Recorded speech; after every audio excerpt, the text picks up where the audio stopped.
Hey, what's up guys? Kevin Cage here with another crypto update. Let's kick it off. So we're another day into this bear market, getting closer to the Bitcoin halving. Whether or not you believe in that narrative, it speaks for itself and leads to a substantial retracement or an all-time high price for the crypto market, including Bitcoin. Our last two bear markets in 2015 and 2018, Bitcoin crashed over 80%, and it took over 1,000 days to create a new all-time high price. So in terms of structure, this bear market looks like a hybrid between the previous two cycles, and we're not seeing anything different in terms of time. Although last bear market, the altcoin market has performed over 5 times better than what we've seen today, so it's definitely harder, but there's always a silver lining in being able to DCA into alt projects at this low of a price. And whether or not you believe in the Bitcoin halving theory having a massive effect in the crypto market, as we can see, these purple circles are a variety of Bitcoin halvings where the rewards are cut in half. And as we can see over the past 10 years, 1, 2, 3 has always led to a Bitcoin all-time high price and a new all-time high for the crypto asset class. Now, of course, structures could be different. This bear market could be a hybrid between the previous two cycles. I just believe long-term we're going to see new all-time highs for a variety of assets, and the crypto total market cap will likely climb and surpass the previous $3 trillion all-time high and reach 5 to 8 trillion over the coming years. And I know that sentiment is super low when you go through crypto Twitter, when you go through TradingView, but stay open to the possibility that this time could be different and we could still see a substantial retracement going into the halving, if not before. It could be different than the previous cycles. And I'm not trying to be hypey, I'm extremely bullish on this asset class long term. All I'm saying is stay open to the possibility. And a quick reminder, it's unrealistic to think that every single investment you'll ever make will succeed. Some will fail, and that is just part of the game. But you have to remind yourself during multi-year bear markets that are by design to break your will. You only need a couple big winners in this space over the coming years, and the gains from some of these legitimate winners could eclipse any losses that you had on the way. Stay open to this massive opportunity we have in Web3, and don't let any small thinkers bring you down to their level with their limited beliefs. And the dumbest thing you could do is never even try. We have one life and we have one shot. Now, over the past two crypto cycles, the bear markets and the bull runs, I've done better each time. There's been incremental improvements in terms of taking profit, buying back, entries, targets, etc. And I'm not gloating because there are hundreds of people that have done way better than me. But I was able to compound multiple 3 to 5x returns in a row last cycle. All I did was sold my winners after substantial impulsive moves that seemed unsustainable, and I entered those profits into laggards that I was tracking that had yet to even move. Their weekly RSI, the EMAs, they were all set up for a big move. Now, some people buy something, it does a 100x return, and boom, you made money, and that can work, but I like to try to be a little proactive with multiple holdings, so I'll try to proactively trade, but then I also have long-term holdings for any moon case scenarios if I get lucky.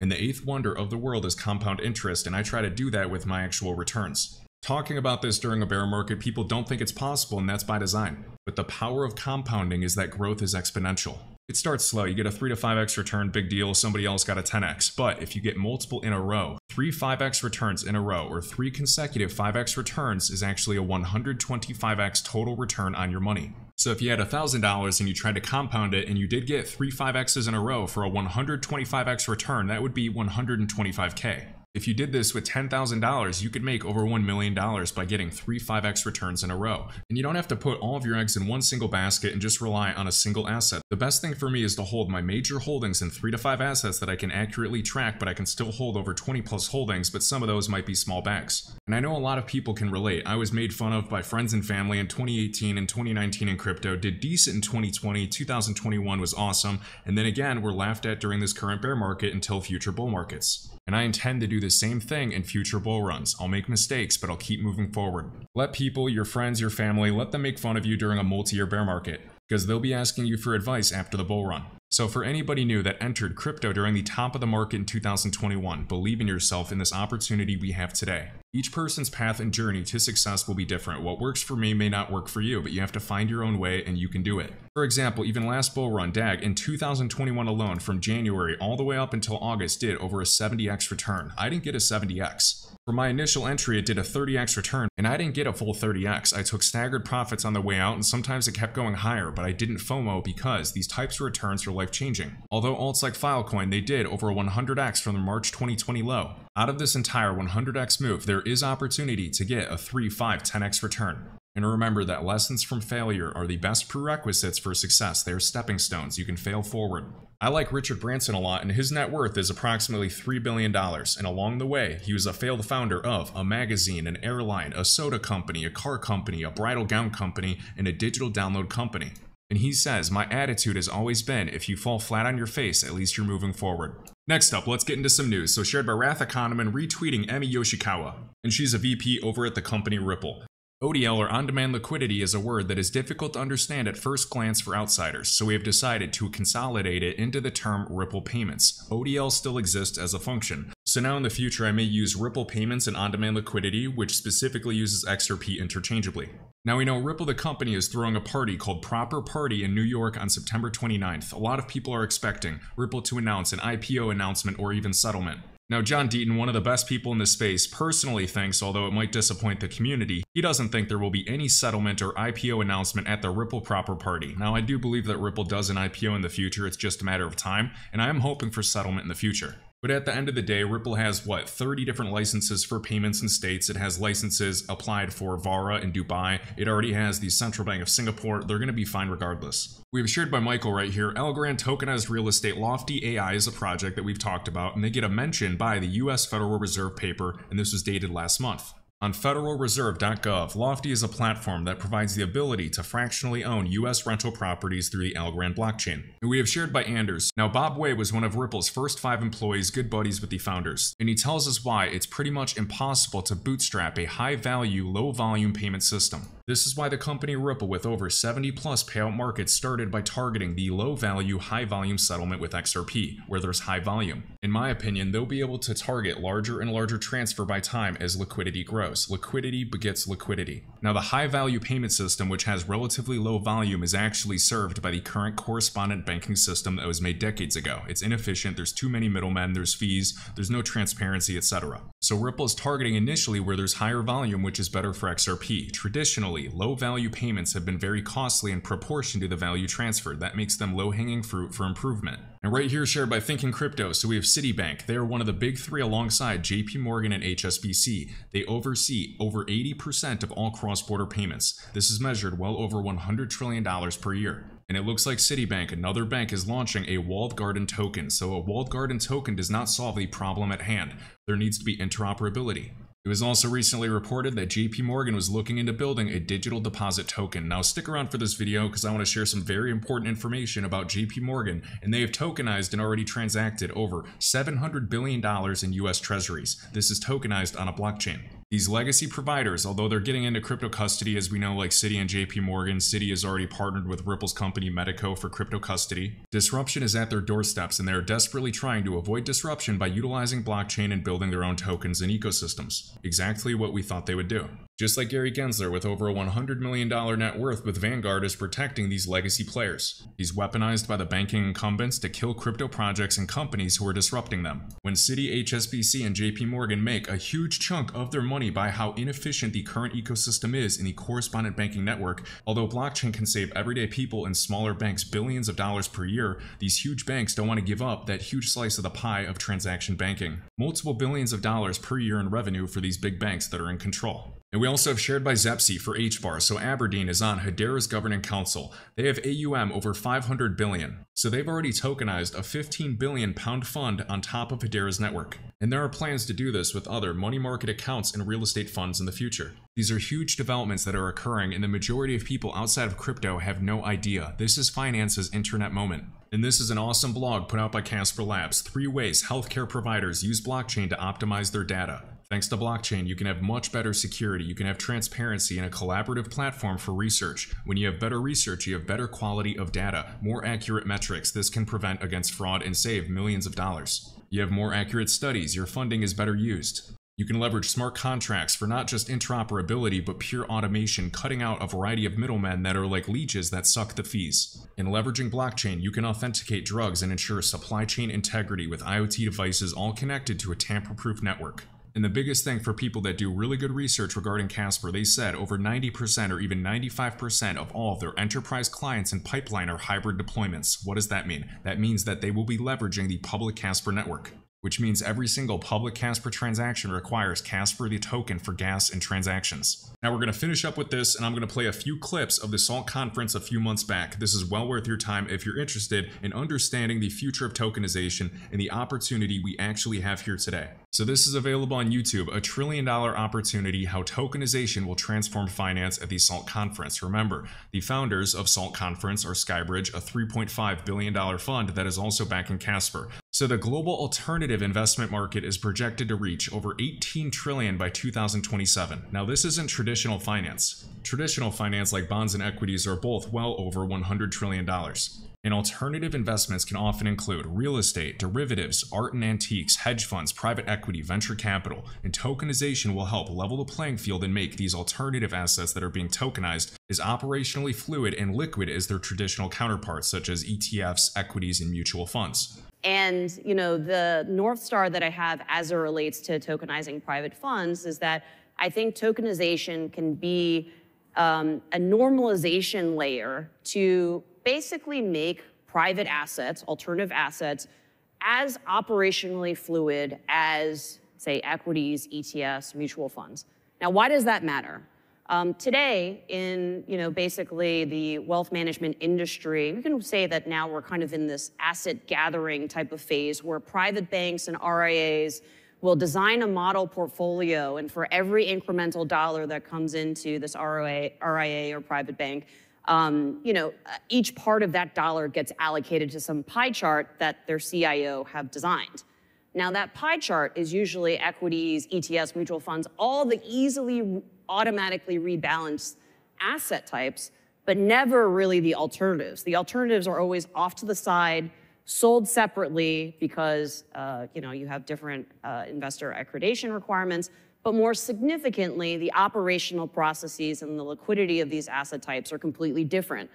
And so I think that there's a really interesting opportunity where tokenization can almost put alternatives on an even playing field with these other asset types, so that when CIOs are designing these model portfolios, they can actually include alternatives in these automatically rebalanced, kind of allocations.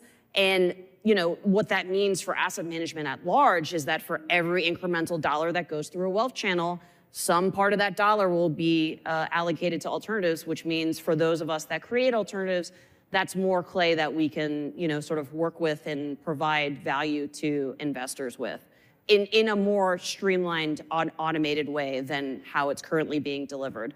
So we think that that's going to be a huge paradigm shift for the alternatives industry if we're able to and when we're able to sort of crack that nut of using tokenization to normalize alts. So that's an example of how tokenization could greatly benefit the liquidity and operational efficiency of the global alternative investment market. And be sure to stick around because they talk about the importance of public blockchains in the crypto asset class. And we know it's impacting other markets as well in supply chain and anything in terms of healthcare data for anything that can be transacted. So it doesn't always have to be value, it can be transactions of messages and data. And they believe in the coming years that blockchain will be that invisible foundational tech layer that's going to impact almost every single industry sector to enable peer-to-peer value transfer, transactions, security, auditability, liquidity, automation with smart contracts, etc. Like, for example, I remember when we first tokenized a bond back in 2017, it was like, how do we settle this? We need to have US dollars represented on a blockchain registry. And then there were things like, okay, well, how do we actually make sure that we know how to run this technology securely within enterprises? How do we get all of our compliance, risk, and cybersecurity teams on board and comfortable with this technology? Now, many years later, a number of traditional financial institutions have done that work, have done a lot of experimentations and proof of concepts, and have a deeper understanding of this technology than they have before. And that's why, for example, as Jason mentioned, we're sort of entering this phase where, in reality, the technology should fade into the background. Like, I don't think anyone ever leads with I'm building a business that's based on AWS, or I'm building an email-based business, congratulations. At some point, it enables the business and it's efficient and it makes us, it enables us the ability to do more with more people around the world faster. And similarly, a digital assets infrastructure and blockchain will enable that in the context of value transfer and transactioning. And also remember that Casper Labs was at this Alt conference as well, since Skybridge, the creator of this conference, is also an investor in Casper. And here they're saying the majority of financial assets will be issued and traded on blockchain, and they hope in the next 5 years there's well over 20% of all of the world's assets that are going to be tokenized. We know the goal is 10% of global GDP, so maybe $10 trillion plus tokenized, and then BCG actually estimates with other markets as well that are globally illiquid 16 trillion. And BCG's highest estimate is $68 trillion in global assets being tokenized. If we fast forward a decade, my humble belief is a majority of financial assets will have been issued natively as digital assets on a blockchain, traded on a blockchain. That is hugely disruptive to how financial services works today, which is via permissioned intermediaries. And I think public blockchains offer the opportunity to catalyze greater innovation in the space than we've seen to date. And this is finance's internet moment, right? This is when the financial architecture changes materially. It's having been in financial services for a long time now, it really is the most significant development in terms of lowering the cost to serve, ultimately providing broader access to a range of particularly alternative products, and opening up more access and innovation. So when we fast forward, we're building the bridge across Death Valley right now, slat by slat, asset class by asset class, use case by use case, with the coalition of the willing and able. And we are going to get there, and it'll be a lot more efficient in finance. So right now we have a lot of public networks, we also have a lot of private networks and permission consortiums with some of the world's largest banks. But the thing is, Web 4 is going to be hybrid. It's going to be a mix between both of these, leveraging the strengths of each. And to finish up today's video, to explain the multiple trillions of dollars that are on the way to be tokenized. This lady at JP Morgan tokenized US Treasuries in US dollars for an intraday repo trade. The benefit is to be able to close the trade within 3 to 5 minutes rather than multiple days. Leveraging smart contracts, and JP Morgan already transacted more than $700 billion worth via these tokenized treasuries in collaboration with Goldman Sachs and BNP Paribas. To the $1 trillion opportunity. Maybe we can start with you, Christine. Yeah, sure. I mean, I think that we're well on our way. One of the use cases that I developed at JP Morgan, which I'm most proud of, is from my time there, was that we tokenized treasuries and US dollars to enable the ability to have basically do an intraday repo trade. Essentially have a repo trade that was counted in minutes as opposed to days. So like open a trade at like 9 a.m. and close it at like 9:05 if you wanted to. You wouldn't need to, but within the day. Creating a completely new experience, a new financial experience, and using smart contracts to coordinate both the US dollar leg and the tokenized treasury. Since I've taken that live, and we took it live during the COVID year, JP Morgan has recently announced, I believe like a few weeks ago, that it's already transacted $700 billion of tokenized treasuries in US dollars, with just a few counterparties like Goldman Sachs and BNP and just a couple other banks and broker-dealers that have been announced. So I think that's an example of how we are well on our way to $1 trillion and $1 trillion more. A lot of success is going to be defined here when it's not even really noticed where things are trading, and it's sort of taken for granted that the asset is tokenized, because that drives the most efficiency. So, look, I think you've got massive markets that are going to migrate on chain. We'll probably talk more about the regulatory framework that's required to get there. But I think, it's going to be when this is sort of the underpinning of the financial system, and, the fact that assets are tokenized is almost just a foregone conclusion. And I think that's going to happen sooner than people think.